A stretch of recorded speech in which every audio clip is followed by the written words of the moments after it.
ಈಗಿರುವಂಥ ಸನ್ನಿವೇಶದಲ್ಲಿ ಯಾವ ಕಾರಣಕ್ಕೂ ಕೂಡ ಟ್ರಸ್ಟ್ ವಿರುದ್ಧ ಏನು ಮಾಡಲಿಕ್ಕೆ ಬರೋದಿಲ್ಲ ಅಂತ ತಿಳಿಸಿದ್ರು ಕೂಡ ಕೇಳಿದೆ. ನಾವು ನ್ಯಾಯಾಲಯಕ್ಕೆ ಟ್ರಸ್ಟ್ ಎಲ್ಲ ನಮ್ಮ ಅಮ್ಮನಟ್ಟಿ ಗಂಗಮಾಳಿಕಾ ಕ್ಷೇತ್ರಾಭಿವೃದ್ಧಿ ಮಂಡಳಿಯ ಎಲ್ಲ ಟ್ರಸ್ಟ್ನ ಸದಸ್ಯರು ನ್ಯಾಯಾಲಯದ ಮೊರೆ ಹೋಗ್ತಾರೆ. ಆ ತಾಯಿ ಇದ್ದಾರೆ ಅನ್ನೋದಕ್ಕೆ ಸಾಕ್ಷಿ ಕೇವಲ ಒಂದೇ ದಿನದಲ್ಲಿ ನ್ಯಾಯಾಲಯ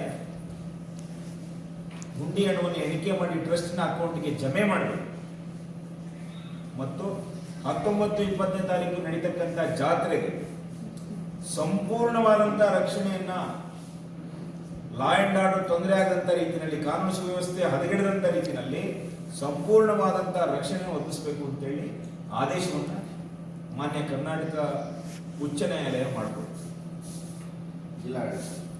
ಸೀದಾ DC, ತಹಶೀಲ್ದಾರ್, SP ಮತ್ತು CPI 4 ಜನ ಪಾರ್ಟಿ ಮಾಡಿದ್ರು. ಈಗಾಗಲೇ ಅದರಂತೆ ನಿನ್ನೆ ಬಹಳ ಶಾಂತ ರೀತಿಯಿಂದ ಇಡೀ ಗ್ರಾಮದ ಜನ ಸಂಭ್ರಮ ಪಡ್ತಾ ಇದ್ದಾರೆ, ಆನಂದದಿಂದ ತೇಲ್ತಾ ಇದ್ದಾರೆ. ಬರೀ ಅಮ್ಮನಟ್ಟಿ ಗ್ರಾಮ ಅಲ್ಲ, ಇಡೀ ತುಮ್ಮೇನಹಳ್ಳಿ ಇರ್ಬೋದು, ಬೆಳಗುಂಬ ಇರ್ಬೋದು, ಅಗ್ಗುಂದ ಇರ್ಬೋದು, ಸುತ್ತಮುತ್ತ ತಾಯಿ ಭಕ್ತರು ನಮ್ಮ ಅರಸೀಕೆರೆ 54 ಗೊಲ್ರಟ್ಟಿ ಜನ ನನಗೆ ಫೋನ್ ಮಾಡಿದ್ರು ನಿನ್ನೆ. ಬಹುಶಃ ಆ ತಾಯಿ ಪವಾಡ ಇದೇ. ಇಲ್ಲಿನ ಒಬ್ರು ಅಧಿಕಾರಿ ನಾವು ಕೋರ್ಟ್ಗೆ ಹೋಗ್ತೀವಿ ಅಂದಾಗ ಇದೇ ನಮ್ಮ ಟ್ರಸ್ಟ್ನ ಸದಸ್ಯರಿಗೆ ಹೋಗೋದು ಏನಾಗುತ್ತೆ ನೋಡೋಣ ಅಂತ ಹೇಳಿದ್ರಿಲ್ಲ. ನೆನ್ನೆ ಅವರೇ ಬಂದು ನಿಂತು ಎಣಿಕೆ ಮಾಡಿಸ್ಕೊಡಂಗೆ ಆ ತಾಯಿ ತೋರಿಸು. ಅರಸೀಕೆರೆ ಸಿದ್ದರನಾಡು ಶಿವಲಿಂಗಣ್ಣವರೇ ಮಾತೆತ್ತಿದ್ರೆ ನಿಜ ದೈವ ಗುರು ಜೇನು ಕಲಿಸಿದ್ರೆ ಹೆಸರು ಬಾಯಲ್ಲಿ ಪದೇ ಪದೇ ಬರುತ್ತೆ. ಈಗೆಲ್ಲ ಸ್ವಲ್ಪ ನಿಂತೋಗಿದೆ. ಆ ಜೇನು ಕಲಿಸಿದ್ರೆ ಹೆಸರು ಹೇಳಕ್ಕೂ ಮುನ್ನ ನೀವು ನನ್ನ ಮೇಲೆ ಮಾಡಿದಂಥ ಸುಳ್ಳು ಆರೋಪ ಏನಿದೆ, ನಾನೀಗಾಗಲೇ ಮಾನನಷ್ಟ ಮೊಕದ್ದಮೆ ನಮ್ಮ ವಕೀಲರ ಹತ್ರ ಮಾತಾಡಿ ನೋಟಿಸನ್ನು ಕೂಡ ಸರ್ವ್ ಮಾಡಿಸಿದ್ದೆ. ಯಾರವತ್ತು ನನ್ನ ಮೇಲೆ ಸುಳ್ಳು ಆರೋಪ ಮಾಡಿದ್ರು ಅದನ್ನು ಕ್ಯಾರಿ ಮಾಡಿದಂಥ 2 ಚಾನೆಲ್ ಮೇಲೂ ಕೂಡ, ಯೂಟ್ಯೂಬ್ ಚಾನಲ್ 2 ಕೂಡ, ಅವೆರಡರ ಮೇಲೂ ಕೂಡ ನಾನೀಗಾಗಲೇ ಮಾನನಷ್ಟ ಮೊಕದ್ದಮೆಯನ್ನು ಜಾರಿಗೊಳಿಸಿದೆ. ಮತ್ತು ನಾನು ಈ ಮುಖಾಂತರ ಎಲ್ಲ ಮಾಧ್ಯಮ ಮಿತ್ರರು ಕೂಡ ಪ್ರಾರ್ಥನೆ ಮಾಡ್ಕೊಳ್ತೇನೆ, ಯಾರ್ಯಾರು ಆ ರೀತಿ ನಾವು ಕೊಟ್ಟಂಥ ಸುಳ್ಳು ಮಾಹಿತಿಯನ್ನು ನಿಮಗೆ ಗೊತ್ತಿಲ್ಲದೆ ನೀವೇನು ನಿಮ್ಮ ಒಂದು ವಾಹಿನಿಯಲ್ಲಿ ಪ್ರಸಾರ ಮಾಡಿದ್ವಿ ಯೂಟ್ಯೂಬ್ನಲ್ಲಿ, ದಯಮಾಡಿ ಅದನ್ನು ಮಾರನೇ ದಿನ ನಾವು ಅದೇ ದೇವಸ್ಥಾನದ ಸಮ್ಮುಖದಲ್ಲಿ ಎಲ್ಲ ನಮ್ಮ ಟ್ರಸ್ಟು, ಗ್ರಾಮಸ್ಥರು ಎಲ್ಲರ ಸಮಕ್ಷಮ ಅಲ್ಲಿ ನಡೆದಂಥ ಎಲ್ಲ ಸುಳ್ಳುಗಳನ್ನ, ಹೇಳಿದಂಥ ಎಲ್ಲ ಸುಳ್ಳುಗಳಿಗೆ ಸತ್ಯದ ಒಂದು ಅನ್ವೇಷಣೆಯನ್ನು ನಾವು ಮಾಡಿ ತೋರಿಸ್ಕೊಟ್ಟಾಗೆ ದಯಮಾಡಿ ಈ ಕೆಲಸವನ್ನು ತಮ್ಮ ಏನು ಯೂಟ್ಯೂಬ್ ಚಾನಲ್ ಇರ್ಬೋದು ಮತ್ತು ಡಿಲೀಟ್ ಮಾಡಿ ಅಂತೇಳಿ ಕೈ ಮುಂದೆ ಪ್ರಾರ್ಥನೆ ಮಾಡಿಕೊಡ್ತೇನೆ. ಇಲ್ಲ ಅಂದರೆ ಕಾನೂನು ತನ್ನ ಕ್ರಮ ತಗೊಳುತ್ತೆ. ಅದು 7 ವರ್ಷ ಆಗುತ್ತೋ 8 ವರ್ಷ ಆಗುತ್ತೋ, 1 ಕೋಟಿ ರೂಪಾಯಿನ ಮಾನನಷ್ಟ ಮೊಕದ್ದಮೆಯನ್ನು ನಾನು ಹಾಕ್ತಾ ಇದ್ದೇನೆ. ಕ್ರಿಮಿನಲ್ ಕೇಸಸ್ ಫೈಲ್ ಮಾಡ್ತಾ ಇದ್ದೇನೆ, ಸಿವಿಲ್ ಕೇಸ್ನು ಫೈಲ್ ಮಾಡ್ತಾ ಇದ್ದೇನೆ. ದಯಮಾಡಿ ಯಾರು ಕೂಡ ಆ ನಂತರ ಸಂತೋಷ ಮಾಡ್ದ ಅಂತೇಳಿ ತಿಳ್ಕೊಬಾರ್ದು. ಸತ್ಯ ತಿಳ್ಕೊಂಡು ನೀವು ಮಾತಾಡಿ. ರಾಜಕಾರಣದಲ್ಲಿ ಆರೋಪ ಪ್ರತ್ಯಾರೋಪ ಸಹಜ, ಆದರೆ ಈ ರೀತಿ ಈ ಮಟ್ಟಕ್ಕೆ ಬಹುಶಃ ಅರಸೀಕೆರೆ ಹಿಂದಿನ ಯಾವ ಶಾಸಕರುಗಳು, ಅರಸೀಕೆರೆ ಹಿಂದಿನ ಯಾವ ರಾಜಕಾರಣಿಗಳು ಬಹುಶಃ ರಾಜ್ಯದಲ್ಲೇ ಈ ರೀತಿ ಯಾರು ಕೂಡ ನಡ್ಕೊಂಡಿರಲಿಲ್ಲ. ಶಿವಲಿಂಗಣ್ಣವರು ಸದನದಲ್ಲಿ ಜಗತ್ತಿನಲ್ಲೇ ಅತ್ಯಂತ ದೊಡ್ಡ ಸಂಘಟನೆ ರಾಷ್ಟ್ರೀಯ ಸ್ವಯಂ ಸೇವಕ ಸಂಘದ ಬಗ್ಗೆ ಥೂ ಅನ್ನೋ ಪದ ಬಳಸಿ ಕೆಟ್ಟದಾಗಿ ಮಾತನಾಡಿ ಬಹುಶಃ ಅಲ್ಲಿಂದ ಈ ರಾಜ್ಯದ ಜನಕ್ಕೆ ಅರ್ಥ ಆಯಿತು ಶಿವಲಿಂಗಣ್ಣನ ಭಾಷೆ ಯಾವ ರೀತಿ ಅನ್ನೋದು ಮನವರಿಕೆ. ಬಹುಶಃ ಈಗ ನನ್ನ ಮೇಲೆ ಮಾಡಿದಂಥ ಈ ಆರೋಪ ಏನಿದೆ, ಸುಳ್ಳು ಆರೋಪ ಏನಿದೆ, ಇದು ಕೂಡ ನೀವು ಕಲ್ಲು ಎಸೆದ್ರಿ ಶಿವಲಿಂಗಣ್ಣ, ಕಲ್ಲು ಹೊಡೆಸಿದ್ರಿ ನಿಮ್ಮ ಮೇಲೆ, ಆ ಭಗವಂತ ಹೂ ಮಾಡಿ ಮಾಲೆ ಹಾಕ್ತಾನೆ.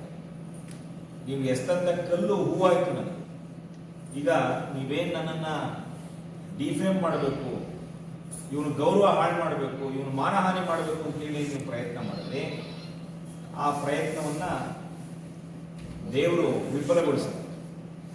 ದಯಮಾಡಿ ತಾಯಿ ಗಂಗಮಾಳಿಕಾ ದೇವಿಯವರ ಟ್ರಸ್ಟಿನ ಎಲ್ಲ ಸದಸ್ಯರುಗಳ ಅಭಿಪ್ರಾಯ, ಯುಗಾದಿ ಹಬ್ಬದ ದಿನ ಅದು ಪದ್ಧತಿ ಅಮ್ಮನಟ್ಟಿ, ಯುಗಾದಿ ಹಬ್ಬದ ದಿನ ಮತ್ತು ಮಾರನೇ 2 ದಿನ ಆ ತಾಯಿಯ ಜಾತ್ರಾ ಮಹೋತ್ಸವ ನಡೆಯುತ್ತೆ. ಎಲ್ಲರಿಗೂ ಕೂಡ ಸ್ವಾಗತವನ್ನು ಕೊಡ್ತಾ, ಹಾಗೆಯೇ ಒಂದೊಳ್ಳೊಳ್ಳೆ ಧಾರ್ಮಿಕ ಕಾರ್ಯಕ್ರಮಗಳು ಇತ್ಯಾದಿ ಕಾರ್ಯಕ್ರಮಗಳು ಕೂಡ ಯಶಸ್ವಿಯಾಗಿ ಆಗಲಿ ಅಂತೇಳಿ ಮನಪೂರ್ವಕವಾಗಿ ಹಾರೈಸ್ತಾ, ಈಗೇನು ಮೊನ್ನೆ ನಿಷೇಧಾಜ್ಞೆಯನ್ನು ಜಾರಿಗೊಳಿಸಿದೆ ಸನ್ಮಾನ್ಯ ತಾಲೂಕಿನ ದಂಡಾಧಿಕಾರಿ. ಆ ಜಾರಿಗೊಳಿಸಲಿಕ್ಕೆ ಕಾರಣ ಇಲ್ಲಿನ ಶಾಸಕರು ಶಿವಲಿಂಗಣ್ಣ. ಅದಕ್ಕೆ ಚಾಟಿ ಬೀಸಿ ನ್ಯಾಯ ಯಾವ ಕಾರಣಕ್ಕೂ ಅಧಿಕಾರ ಬರದಿಂದ ನ್ಯಾಯವನ್ನು ದಮನ ಮಾಡ್ತೀನಿ ಅಂತ ಹೊರಟ್ರೆ ಅದು ನಡೆಯಲ್ಲ. ಯಾಕಂದ್ರೆ ಈಗಾಗಲೇ ನಮ್ಮ ಅಜ್ಜಪ್ಪಣ್ಣ ಹೇಳಿದಂತೆ ಅರಸೀಕೆರೆ ಸಿದ್ಧರ ನಾಡು, ಅರಸೀಕೆರೆ ದೇವಾನುದೇವತೆಗಳ ಆವಾಸ ಸ್ಥಾನ, ಅರಸೀಕೆರೆ ಇತಿಹಾಸ ಇರತಕ್ಕಂಥ ಒಂದು ಪ್ರದೇಶ. ನನಗೆ ಯಾರೋ ಮೊನ್ನೆ ಒಬ್ಬರು ಇತಿಹಾಸ ಪ್ರೊಫೆಸರ್ ಸಿಕ್ಕಿದ್ರು, ಆದಿಮಾನವ ಗುರುಗಳಿಗೆ ಸಿಗ್ತಾ ಇರೋದನ್ನು ಸಂಶೋಧನೆ ಮಾಡ್ತಿದ್ವಿ. ಅರಸೀಕೆರೆಗೆ ಬಹಳ ದೊಡ್ಡ ಇತಿಹಾಸ ಇದೆ. ಬಹುಶಃ ಆದಿಮಾನವರ ಕಾಲದಿಂದ ಯಾರು ಕೂಡ ಈ ರೀತಿ ನಡ್ಕೊಂಡಿರಲಿಲ್ಲ ಅಂತ ಕಾಣುತ್ತೆ. ಈ ಮತ್ತೊಮ್ಮೆ ಇಡೀ ರಾಜ್ಯದ ಜನತೆ ಮುಂದೆ ಸದನದಲ್ಲಿ ಶಿವಲಿಂಗಣ್ಣವ್ರು ಯಾವ ರೀತಿ ಬೆತ್ತಲೆ ಆದ ನಮ್ಮ ಮಾತುಗಳಿಂದ, ಆ ರೀತಿ ಅರಸೀಕೆರೆನಲ್ಲೂ ಕೂಡ ನಿಷೇಧಾಜ್ಞೆ ಜಾರಿಗೊಳಿಸುವ ಮುಖಾಂತರ ಅಮ್ಮನಟ್ಟಿ ಜಾತ್ರೆ ತಡಿಬೇಕು ಅನ್ನುವಂಥ ಏನೋ ಪ್ರಯತ್ನ ಇತ್ತು. ಅದನ್ನ ತಾಯಿ ಗಂಗಮಾಳಿಕಾ ದೇವಿನೇ ವಿಫಲಗೊಳಿಸಿದಳೆ.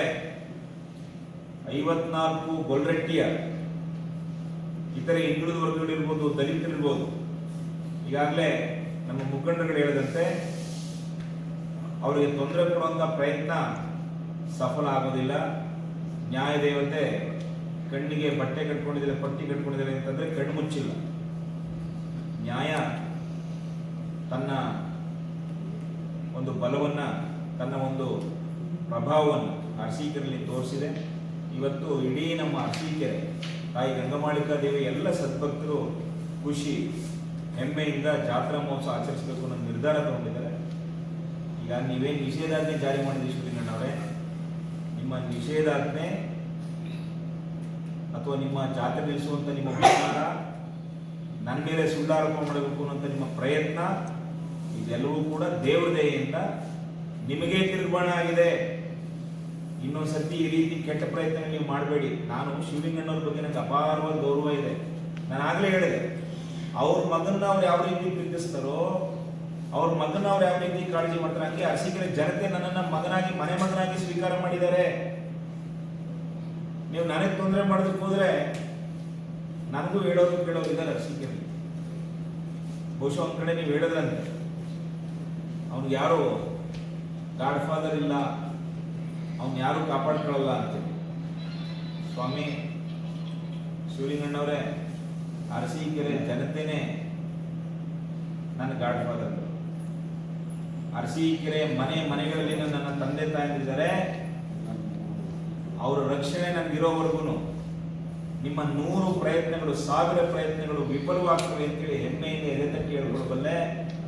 ಎಲ್ಲಿವರೆಗೂ ನನಗೆ ದೈವಬಲ ಇರುತ್ತೋ, ಜನಬಲ ಇರುತ್ತೋ, ಅಲ್ಲಿವರೆಗೂ ನಿಮ್ ಯಾವುದೇ ಹುನ್ನಾರ ಫಲ ನೀಡೋದಿಲ್ಲ. ದಯಮಾಡಿ ಅಂತ ದುಷ್ಪ್ರಯತ್ನಗಳನ್ನ ಈ ತಕ್ಷಣ ನಿಲ್ಲಿಸಿ. ನಿಮ್ಮ ಎಡಬಲ ಯಾರೋ ನಿಮ್ಗೆ ಹೇಳ್ಕೊಟ್ಟು ದಾರಿ ತಪ್ಪಿಸ್ತಾ ಇದ್ದಾರೆ, ನಿಮಗೆ ಕೆಟ್ಟ ಹೆಸರು ತರ್ತಾ ಇದ್ದಾರೆ. ದಯಮಾಡಿ ಅಂತವ್ರನ್ನ ದೂರ ಇಡಿ. ಅವ್ರು ಯಾರೋ ನಿಮ್ಗೆ ಒಳ್ಳೇದು ಮಾಡಬೇಕು ಅಂತಿಲ್ಲ. ನಾನು ಒಪ್ಕೊಳ್ತೇನೆ.